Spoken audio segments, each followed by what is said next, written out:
faut dire que du point de vue étymologique, que la COP est un acronyme anglais qui signifie Conference of the Party.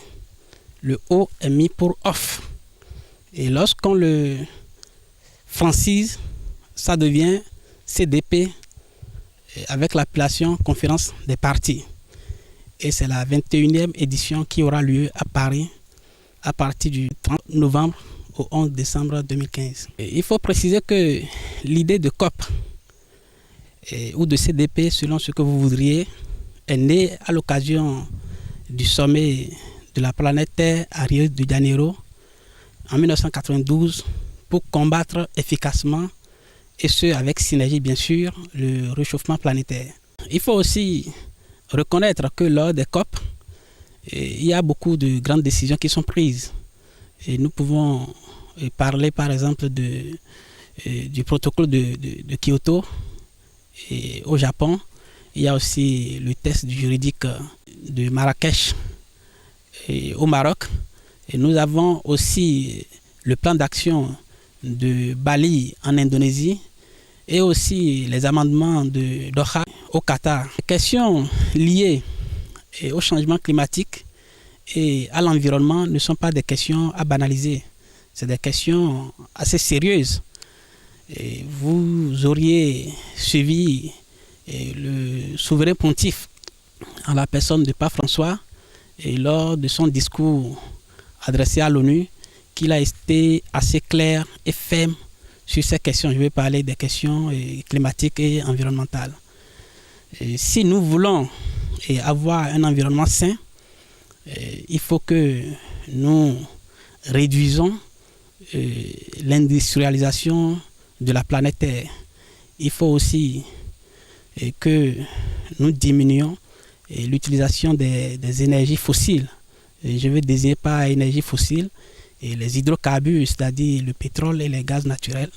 Et il y a aussi le charbon. Nous devons réduire l'utilisation de toutes ces choses-là. Et maintenant, il va falloir aussi que nous réduisons l'utilisation des engrais et des pesticides chimiques qui affectent le sol et les eaux, et que ces eaux soient de surface ou souterraines. Il est aussi important de préciser que nous devons réduire également les grands bruits qui causent la pollution sonore ou, si vous voulez, acoustique. Et nous devons aussi éviter de transformer les eaux et les caniveaux en dépotoirs d'ordures. Ça, c'est très important. Et nous devons prendre au sérieux les questions de reboisement. Et nous devons surtout reboiser les abords des eaux. Et nous devons aussi reboiser les versants afin de les stabiliser. Et pour les reboisements, il va falloir que nous priorisons les essences à feuilles caduques, c'est-à-dire les essences qui gardent leurs feuilles toute l'année. Et pour le fait que ces essences, en dehors du fait qu'ils absorbent le CO2, c'est-à-dire le dioxyde de carbone, ils ont la spécificité de capter les composés organiques volatiles oxygénés, c'est-à-dire les COV, qui sont des composés mutagènes ou cancérigènes.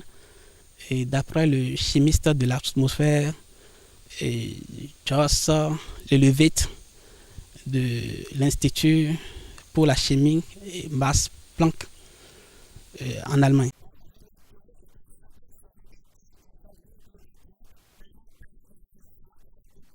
Nous invitons la population à prendre au sérieux la question du changement climatique et de la préservation de l'environnement. Parce que quand l'environnement est pollué, d'abord il faut comprendre que l'environnement c'est d'abord la santé.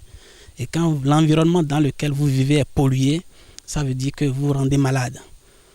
Et donc il est très important que les populations évitent de transformer les eaux, les caniveaux aussi en dépotoirs d'ordures, parce que la décomposition de ces matières organiques, c'est-à-dire de ces ordures en combinaison avec l'eau, engendre beaucoup de maladies.